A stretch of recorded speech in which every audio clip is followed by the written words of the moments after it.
Alright, magandang hapon na ho sa lahat natin ng mga viewers Luzon, Visayas at Mindanao all over the world.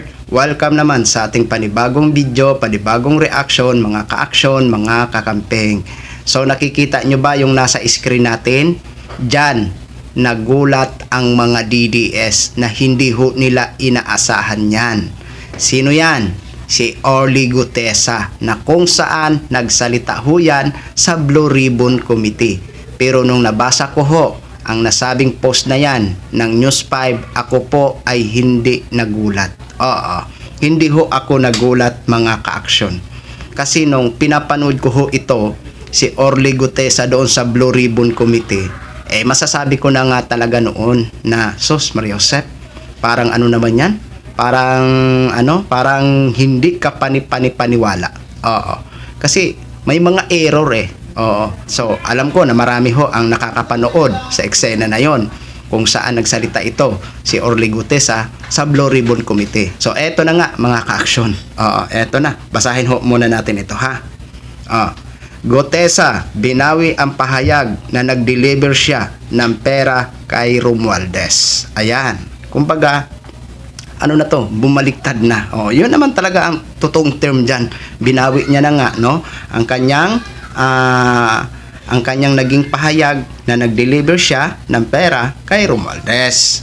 Eto na ang napaka ganda panuorin at pakinggan. Kasi detalyado ho ito mga ka-aksyon ang kanyang bagong salaysay. Mahaba man ho ito mga ka-aksyon. Pero napakaganda pakinggan kung paano daw siya nahimok o nalinlang para magsalita sa Blue Ribbon Committee. Eto po mga ka-aksyon, may kahabaan talaga ang video natin. Kaya advice ko sa inyo, magkapi-kapi kayo habang pinapanood nyo ang bidyong ito. So eto, hihiram lang po tayo dito sa video ni Batas with Attorney Claire Castro o Yossi Claire Castro dahil dito po ay binabasa ni Yossi Claire, no? Itong bagong salaysay ni Orly Gutesa na kung saan idinitalye niya talaga dito kung paano siya nahimok o nalinlang para magsalita sa Blue Ribbon Committee. Credit o courtesy po sa video ng Batas with Attorney Claire Castro. Please allow me to use for informative purposes only. Thank you so much ma'am. Thank you so much Attorney Yossi Claire Castro. Eto po, panoorin at pakinggan ho muna natin ito. Clear ha? Basahin natin. Pero medyo mahaba Okay? Pero iano natin mabilisan lang. Mabilisan lang para alam natin yung pinakalaman ng kanyang affidavit. Ayan. Orly Gutesa. Okay? Basta ba? Ayan. Okay. Malaki naman. Ginawa ko sa salaysay na ito upang ilahad ang tunay na pangyayari at kung paano ako nahimok at nilinlang na magsalita sa Senate Blue Ribbon Committee noong September 25, 2025 sa ginagawang nilang investigasyon patungkol sa flood control issue sa kasalukuyang panahon. Ang pagkakataong ito ay hindi ko lubos maisip o sumagi man lang sa isip ko para magsalita sa nasabing issue at ang buong pangyayari kung bakit nagkita kami ni Senator Dante Marcoleta sa pamamagitan ni former Congressman Mike Defensor sa isang Japanese restaurant na malapit sa Sofitel Hotel sa pagitan ng amazing show sa Pasay noong, Pasay, malapit sa Senado, noong September 24, 2025. Ang pangyaring ito naganap dahil sa tumawag sa akin ang driver, okay, dito nag-start mga kaklira, tumawag sa akin ang driver ni former Congressman Defensor. Siya tinawagan. Na si D. Django. Bandang pagitan sa 9 a.m. 10 a.m. na September 24, 2025 na ang sabi niya kung pwede raw daw mag-dinner kasama si former Congressman Defensor. Sa araw na yon. So September 24. Ang sabi ko ay kay Di Django, bakit? Sagot niya. May itatanong lang raw si former Congressman Mike Defensor sa akin. Noong mga oras o panahon na iyon, ako ay nanonood ng TV sa bahay. Sabi ko ulit, sa kanya, sige, at nasaan? Anong oras? Sagot niya sa akin, mga 1:30 p.m. Sabi ko, sige, advise mo lang ako saang lugar at sinagot niya ako na okay. Sana natago mo. Hindi, tawag ito. No, mga wait lang Tawag. Tumawag. So, call log lang to. Hindi walang text. Okay? Sa pagkakataong iyan, sinabi ko kay Mrs., asawa niya, na naalis ako ng 12 noon at may pupuntahan lang ako. Sabi niya, magsundo ka sa anak mo. Pero sabi ko, saglit lang siguro ito. Umalis ako ng bahay at nakatakdang oras, 12 noon, sakay ng aking motor patungo sa usapan namin ni Django na dapat malapit lang sa area ng Senate. Okay? Ako mag-i-standby. Ito si Django, nakilala ko ito mga 4 to 5 months ago sa BGC nung ako'y nasa duty pa kay Mrs. ko. Asa asawa siya nagsisilbi. Okay? At nasabi ko sa kanya na kay Kong Saldi ko ako naka-duty bilang VIP security detail. Pero, ang duty niya sa asawa. Ha? Nung ako'y naka-duty pa kay Mrs. ko, pero naka-detail siya, kumbaga naka-rehistro siya, kay Kong Saldi ko. VIP security detail, oh. Sa pagkakataong ito, dito kami nagpalitan ng personal na cellphone numbers. Hindi ko alam na boss niya pala si former congressman. Okay, Mike Defensor. So, 5 months ago. So, September, balik tayo ng 5 months, ha? Yon, doon sila nagkakilala. Around 1:45, nakarating ako sa Petron Makapagal. Medyo detalyado, ha? Nag-parking muna ako at pumasok ako sa isang tindahan. Ito mga klira, ayokong sabihin tama ako, ayokong sabihin mali ako. Pero, itong nabasa natin, 1 to 6, so far detalyado. So far, okay. Nakarating ako sa Petron Makapagal, nag-parking muna ako at pumasok ako sa isang tindahan. So, alam mo mga clear, kapag nagawa mo talaga ang isang bagay, maalala mo siya eh. Wala siyang gap. Di ba? Ito, so far, although ayoko siyang husgahan, pero so far, detalyado. Okay? Nag-aantay ng tawag kung saan ang eksaktong lugar ng dinner. At around 3 p.m., sana sa kanya pa yung cellphone niya. Nagbigay na ng lugar at yon sa Japanese restaurant na malapit sa Sofitel, sa pagitan ng Amazing Show sa Pasay. Sumakay ako uli sa aking motorcycle bike at tinungo ang nasabing lugar at nakarating ako ng 3:10 p.m. sa ibinigay na lugar. Pagkapasok ko sa restaurant, umakyat na ako sa second floor, kasi medyo detalyado talaga mga klira, at pumasok sa isang VIP room. Oh! Normal yun mga klira, normal na VIP ha. I mean, sa kanila, especially kung meron sila pag-uusapan ha. Kung saan ang aking pagpasok ay agad na tinanong ni former Congressman Mike Defensor, Orly? Sagot ko, yes. Sir. Yes, sir. Ang sabi niya, kamusta? Sabi niya, kamusta? Sagot ko, okay lang po. Sabay inabot niya ang kanyang kamay para kamayan ako. Sabi ko sa inyo, detalyado to ha. Sabi, upo ka at ang sagot ko, salamat. Ang VIP room na iyon ay 3 lang, kami. Ang tao doon. Ako at si Mark na asawa ng nasa na to? Wait. Lang po Asawa ng anak niya. So si Mark, asawa ng anak niya, Mike Defensor, saka siya. So yung driver na nakilala niya, wala. 3 lang sila eh. Mark, Mike Defensor, saka siya. Umupo kami sa isang round table na mesa sa tansya ko ay 8 to 10 seaters. Sabi ko, medyo mga klira, detalyado talaga ang setup. Nagkwentong kami ng kaunti, tapos nag-open siya ng salita patungkol sa corruption. Okay? Sagot ko naman sa kanya, oo nga, sir. Sabi niya sa akin na sabihin ko na naghahakot kami ng pera sa bahay ni Kong Saldi galing DPWH. Sagot ko sa kanya, sir, wala akong nakita na may nagde-deliver ng maleta sa Valle Verde. Pero pilit niyang sinabi na may nakita ko at sabihin ko po na nakita ko na ang isang maleta na binibilang ni Paul bago namin biniyahe ang mga maleta sa BGC. Sabi ko na di ko talaga alam, sir, na may mga maleta na hinahakot naman. Sabi ko, basta pag-duty ako, sir, sina Paul at Mark ang kasama naming lagi sa executive assistant ni Kong Saldi. So si Mark, si Paul. Habang nagkukwentuhan kami, pinipilit niya sa akin na isulat na ang pinagsasabi niya sa akin. Agad! Para pagdating ni Senator Dante, mabasa niya at siya ang magdesisyon. Sorry mga kaklira, medyo, for me, banda dito, parang medyo tumalon dito. Dito sa habang nagkukwentuhan kami. Kasi, okay, kung pinipilit ka niya na gumawa ng pera, dapat meron na siyang pangako, di ba? Sa akin lang di ba, parang, gawin mo to, statement na to. Kumbaga, i-convince muna bago pilitin. So, dito, mga ka-clear, baka medyo may kulang dito. Kita niyo ba yung cursor ko? Ha? Kita niyo ba yung cursor ko? Dito, yan. Dito, parang medyo may tumalon. Ha? Kasi dito, parang inuutusan na siya. Pero, di ba kung dun lang kayo nakita, hindi kanya agad utusan, gawin mo to. Unless meron na kayong napag-usapan para sabi niya, ito na lang gawin mo, pabayaran naman kita kaya mo yan. May something like that. Ha? So, tingnan natin hindi ko pa nababasa lahat Habang nagkukwentuhan kami, pinipilit niya sa akin na isulat na ang pinasasabi niya sa akin para pagdating sa Senator Dante, mabasa niya at siya na ang magdesisyon kung pwede. Sabi ko, sir, wag na po kasi nabanggit na po sina Paul at Mark. Yan ang mga susi sa lahat ng katanungan nila sa Senado. Sir, sabi niya, hindi. At sabi niya, sulat lang natin, bahala na si Senator Dante. But sige, inisip ko kung ba't wala pang offer. Sige, inisip ko pa lang sige. Mamaya, mag-isip ako. Pero dito sabi ko parang may tumalon Sa takot ko, natakot siya. Sabi ko, sige sir.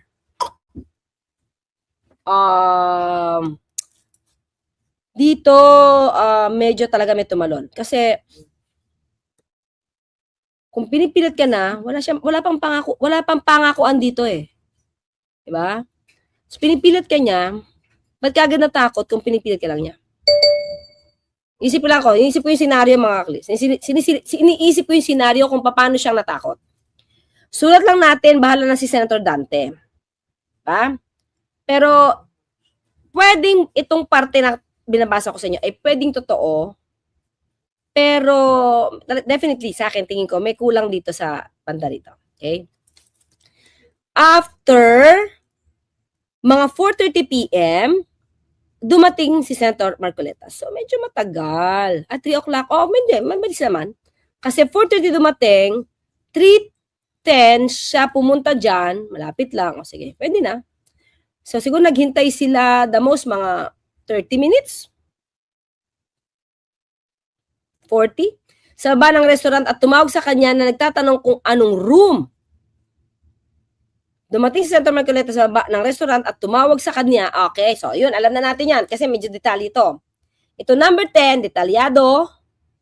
Dito, parang medyo tumalon. Okay? Lumabas si former Congressman Mike para salubungin si Senator Marcoleta. Hingal na hingal pa nang pumasok. Okay talaga medyo may description At umupo sa tabi ko sa pagkakataong ito. Mukhang alam na niya na ito may be the witness. Kaya pinakampante. Ang basa ko dito mga ka-clear, sa number 10, kung umupo na agad sa tabi niya, okay? Kasi siyempre malaking tao, senador, pang former congressman. Senador, malaki ang tingin mo kasi senador, tapos uupo sa tabi mo, mga ka-clear, let's face it, pag ordinaryong tao, tapos matatabihan ka ng isang mataas ang posisyon, may may anong tawag doon? May parang star something, impact. 'Di ba parang nakukuha niyo yung ibig sabihin, parang may something Para ka magpapa-fanboy, fangirl. Anong tawag doon? 'Di ba parang, 'di ba? Kasi malaking tao 'yan para bang, uy, sino ako para makatabi ko siya. May ganon. May something na ganon, So dito, nung tumabi, pinagpatuloy yung pagsasalita. Sabi niya, pasensya na, nagmamadali ako. May session pa kasi, tumakas lang ako at sabi niya sa akin, Orly Marines ka, di ba? So, alam na niya, nakatimbre na kay Senator Marcoleta. Lumalabas, Tapos, dito, mga ka-clear, na tumakas lang siya kasi may session siya. So, again, in a way, detalyado. Sagot ko, opo sir, pero retired na po ako, sir. Sagot niya sa akin, mga sila. Binaboy nila ang Pilipinas. Kinukuha na yung loob dito para dapat natin maging hero ka. May ganung pa-effect mga clear, maging hero ka. Kailabanan natin ang korupsyon. ikaw ang magiging sandata. Ikaw ang magiging tulay para labanan ng korupsyon. Yan na oh. Ito na. Ba? At patuloy pa niya na isa pa itong Senator Ping, balak na itigil ang investigation. Di ko maintindihan kung bakit at ang masaklap na kay Kong Saldi lang lahat nakasentro. Okay? So, sige. Bigyan natin, ha? So, dito, in a way, kung totoo itong sinabi, mga clear, siyempre, ayoko naman ayokong garantyahan na totoo to. Bahala na po si Gutesa magpatunay nito. Babasahin lang natin at i-analyze natin. Dito, mga ka-clear, kinukuha niya yung loob, i-assume natin na totoo, kinukuha niya yung loob ni Gutesa, dating Marines, di ba sabi nga ni Colonel Kirubin, pag Marines, talagang ang integridad niya. So, lumalaban sa korupsyon. So, doon niya dinala yung issue. Sumabat si former Congressman Mike, pare, basahin mo muna ang ginawa ni Mark. May pinagawa na talaga siya. Diyan sa na affidavit, sagot ni Senator Marcoleta, meron na ba, pare? Basahin mo muna at ikaw na bahala kung pwede yan. Pare, 150 million lang, masaya na tayo. Kasi, kung totoo ito, again, mga kaklira, kung totoo ito, ang balak talaga nito is destabilization. Bakit? Bakit malakas ang loob ko sabihin na parte si Mike Defensor ng pag-distab? Sabi ko sa inyo, nung nagkaroon ng launching ng Agila something, si VP Sara daw ay Agila, kanta yun eh. Agila ng Davao, basta Agila, mga kaklir, kanta. Nagsita siya doon na ang gusto nila, bago matapos ang 2028, or hindi na napatapusin si Pangulo Marcos ng termino at dapat maluklok na si VP Sara, now na. Parang gano'n eh. Mga December yata yun, January 2025. Pakicheck mga kakli kung kailan nilaunch yung Agila ng Davao, kanta. Yun yung araw na yun. Okay?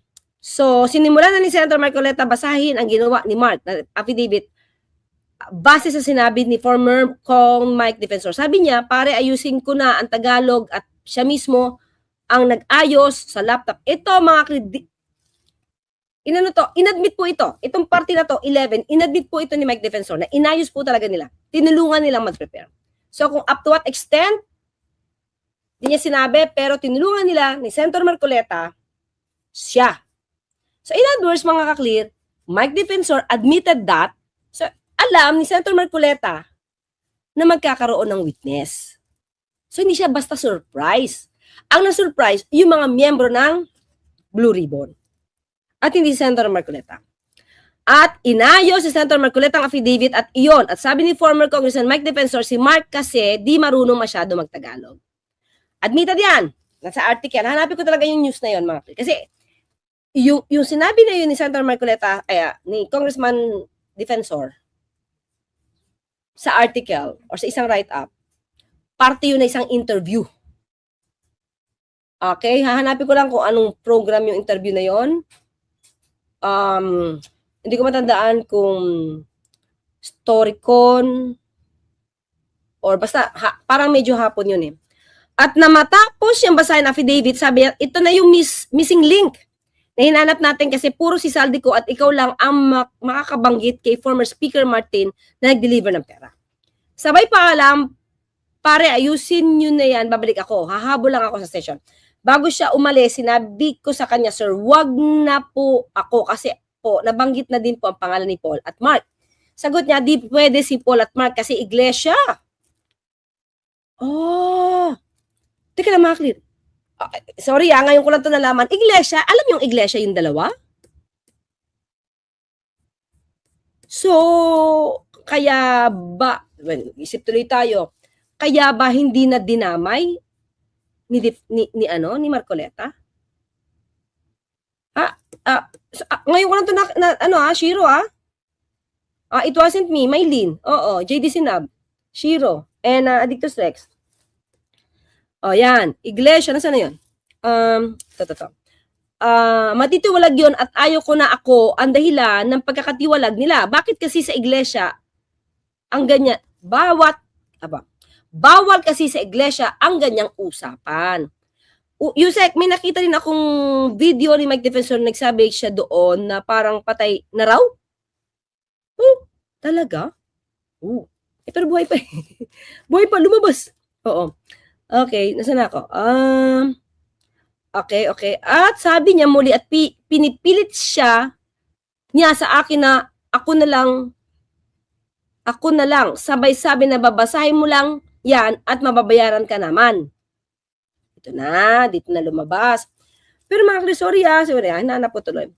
Unang banggit dito pare 150 million lang. Masaya na tayo. Dito unang binanggit sa 10, pero parang wala ako nakita ang binanggit sa unahan. Sorry, balik tayo ng konti, Parang wala ako nakita ang binanggit. So, kaya sabi ko parang medyo tumalon. Diba? So, doon lang nakita yung yung 150, pero parang sa unahan. Kaya sabi ko parang tumalon, parang, paano kanyang pipilitin kung wala pa siyang na-offer? Yan, parang dito lang yun. So, dito, okay, sabi niya kung di ko gagawin ito, ang plano ng Senator Lacson na itigil na ang investigation ay magtatagumpay. Wala kang mapapala. So, I mean, in a way, nababrainwash, di ba? Kung totoo to, i-assume natin totoo. Binibrainwash siya na you will be the hero, ikaw lang ang missing link, matutulungan mo ang bansa tungkol sa issue ng korupsyon. Pero di niya naisip na, teka lang, ba't ako gagawa ng kwento nang hindi ko alam? Diba? Okay. Wala kang mapapala. Sa paulit-ulit, napilit niyang ituloy ko ang ginawang affidavit ni Mark at dala ng takot at pangamba. Dito, medyo, ito, baka ma-question siya sa takot at pangamba, ha? Dapat na itanong niya dyan, dapat na ikwento niya dyan, bakit ka takot? Anong meron? Paano kang tinakot? Medyo kulang ng kwento about the takot and pangamba. So, dapat na express niya yan, bakit siya natakot. Oo, kasi lumalabas dito, wala pang pinag-uusapang okay sa kanya yung 150 eh. Okay, ginawa ay aking nasabi na nasaksihan ko kahit hindi ito totoo, pati ang pagsasabi na napasama ako sa tatlong beses na delivery ng mga maleta. Maleta agad talaga, sila talaga nag-start ng maleta. Alam niyo kung ba't maleta, mga ka-clear? Kasi ang kay VP Sara, duffel bag. Diba? So, dapat hindi ma-associate sa duffel bag or sa gym bag. Diba? Kasi ang duffel bag girl ay si VP Sara. Diba? So, okay, nasa na tayo? Ayan. At dalanan tayo, okay? Nakalansad affidavit sa kanilang ginawa ay akin. So, wala siyang ginawa. Kanilang ginawa, ay akin nasabi na nasaksihan ko kahit hindi totoo na pati ng pagsabi na napasama ako sa 3 beses na delivery ng mga maleta sa allegedly bahay ni SP Martin Romualdez sa Forbes Park.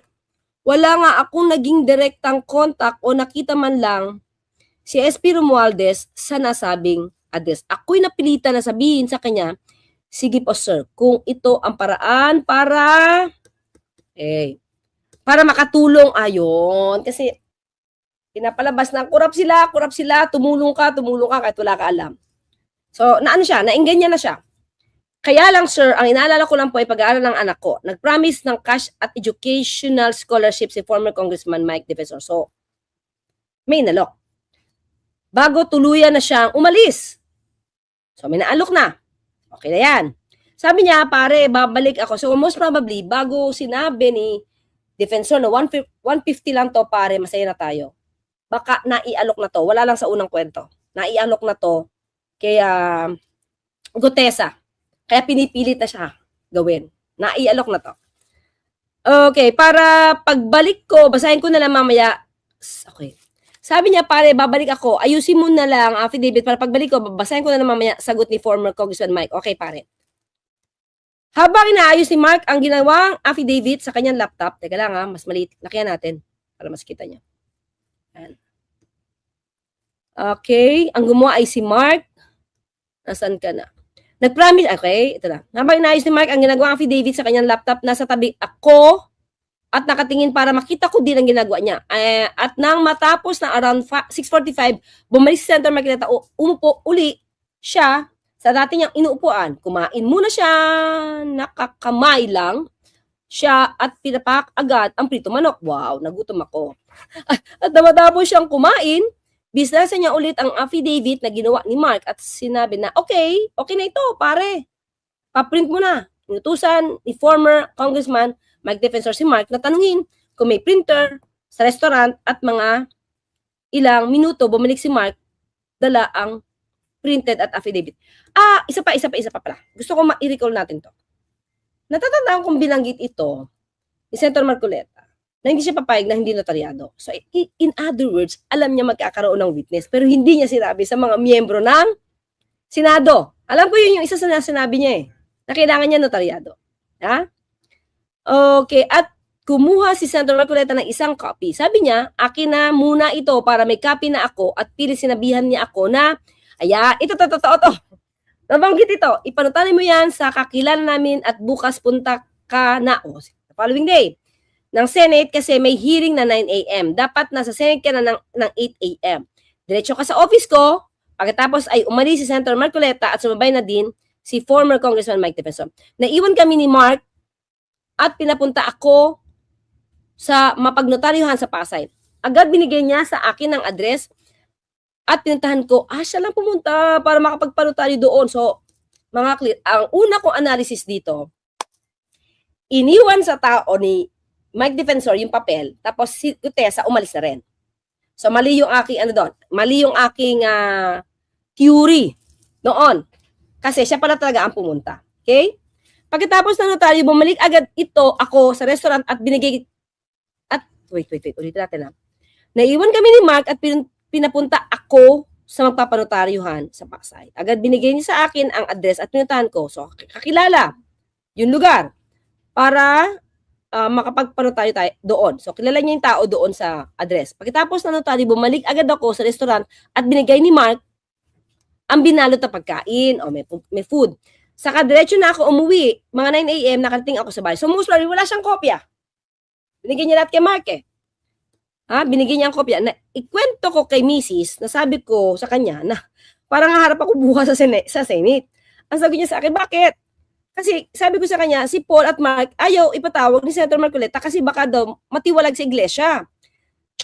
Kaya ako, pinilit niya, natatay yung witness, sabi niya sa akin, bahala ka. Nagad, sumakit ang ulo ko doon, minagreen ako kasi kung totoo ito mga kaklira, kung totoo ito in a way, nakakasakit siya ng ulo, nakaka-migraine. Bakit? Meron silang gustong ipahamak, pero hindi yung karelihiyon nila. Diba? Parang, kung totoo to mga kaklira, ay, hindi pwede, kasi karelihiyon niya yan. Ikaw na lang yung maging hero. Medyo nakaka-migraine yun yung parte na yun. Nakaka-migraine yan Okay, nasaan tayo? Okay, dito na tayo. Nasaan si Mrs.? Pagkatapos, nasaan si Mrs.? Ito, meron pa. Wala na tuloy ito. Minagreen kasi ako. Ayan. So, kaya ako, ang pinilit niya na tatayang witness, sabi niya sa akin, bahala ka. Sabi ng asawa niya, bahala ka. Oh my goodness. Hindi mo pinigilan si mister. Baka na kasi nabanggit na yung reward. Syempre kung kailangan na yung pera, pero syempre dapat hindi. Sana, di ba? Sana hindi. Kasi may papahamak yung tao, tapos hindi totoo.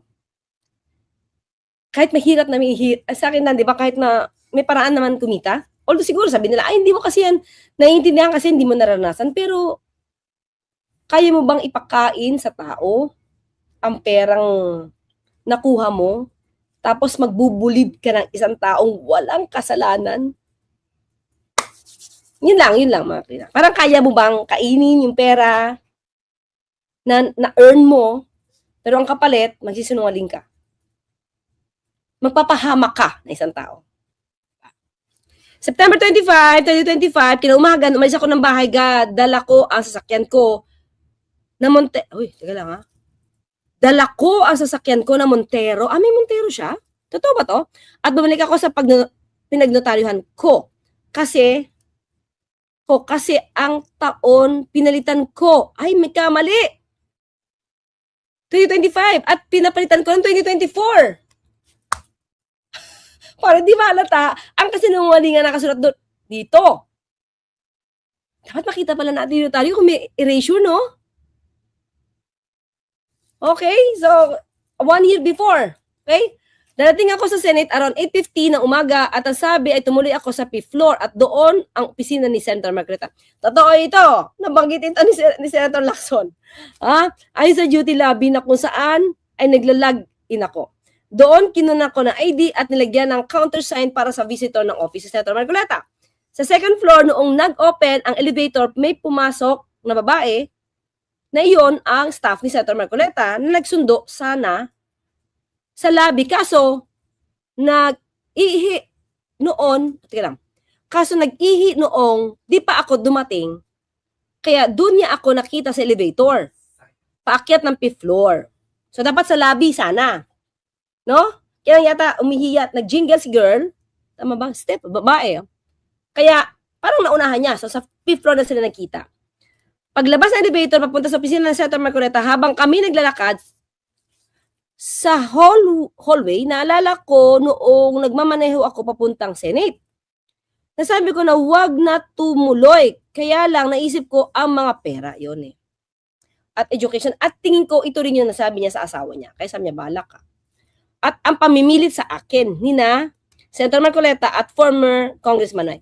Tingin ko, mga feel ko lang sana hindi, well, ito yung tingin ko. Kung mali, edi sabihin na lang ni Gutesa. Tingin ko ang mas nagpa-convince sa kanya is yung pera at edukasyon. Pero kung takot, hindi masyado siguro. Diba? Pamimilit, yes, go na, kasi hero ka. Pwede. Iba-ibang klase ng pamimilit eh. I-convince ka na ang laki na makututulong mo sa bayan mo kasi ikaw ang magbubulatlat, magsisiwalat ng korupsyon. Problem is fake at false witness. Ito, tingnan natin kung anong kinakatakot niya. At ikinatatakot ko kaya, ito nga eh, na ikinatakot ko kaya napaniwala nila ako. Dito sa may takot, dapat na-explain to mga sa court, ang takot it's either gunpoint, may gagawin sa pamilya mo. The fear that you cannot, parang you cannot resist ba to do something because of that fear. Diba? Dapat yung fear na yon ang nag-move sa'yo to do it. Kasi it's either papatayin ka, papatayin pamilya mo, something na alam mong hindi mo kayang labanan, yung fear na yon. Pero sulat mo na to, tapos babayaran ka namin, sige na, magiging hero ka. It can't be considered as force. Hindi yan tatanggapin sa court na pamimilit na ikaw ay under duress. So, hindi, di ba? So, dito, tingin ko, babaksak yan. Pera at scholarship. Okay? Okay. Pagpasok ko sa opisina ng Senator Marcoleta, pinaupo ako at mayroon nang naunang kausap. Pagkatapos niya makausap, mayroon nang nauna. Ang unang bisita ay tinawag niya na ako at doon ko na binigay ang 4 na kopya ng affidavit na ginawa ni Mark na may notaryo. Pinilit niyang paulit-ulit na sinasabi na voluntaryo ang aking gagawin. At tinuruan na siya. At tinuruan niya ako na kung ano-ano lang ang nakalagay sa affidavit at kung ano-ano lang ang nakalagay sa affidavit na ginawa ni Mark na asawa ng anak ni former Congressman Mike Defensor. Ay yan lang, mag-focus at sinagot ko na opo, sir. So, tingnan niyo mga kli, di ba? Paupuin lang siya dan. Sabi niya, paupuin lang. Pagkabasa mo nito, you're good. Kaya, ang balak lang dito mga kli, sa akin gumawa ng intriga. Sirain lang. After that, issue na yan sa mga troll. Kaya nabuo ang word na maleta. Kasi in-amplify ng troll. So, 8:55 a.m. bumaba ako sa session hall kasama ang staff niya habang inihintay ang, okay? Yan, patapos na tayo mga clear. Pagtawag sa akin sa session hall ng Senado. Sakto 9:50 AM, tinawag na ako na pumasok sa session hall at sinamahan ako ng kanyang staff. So, alam ni Senator Marcoleta. At alam ko, hindi niya ito kinaila. A day before, alam niya na. Pero never niya binanggit na may surprise witness.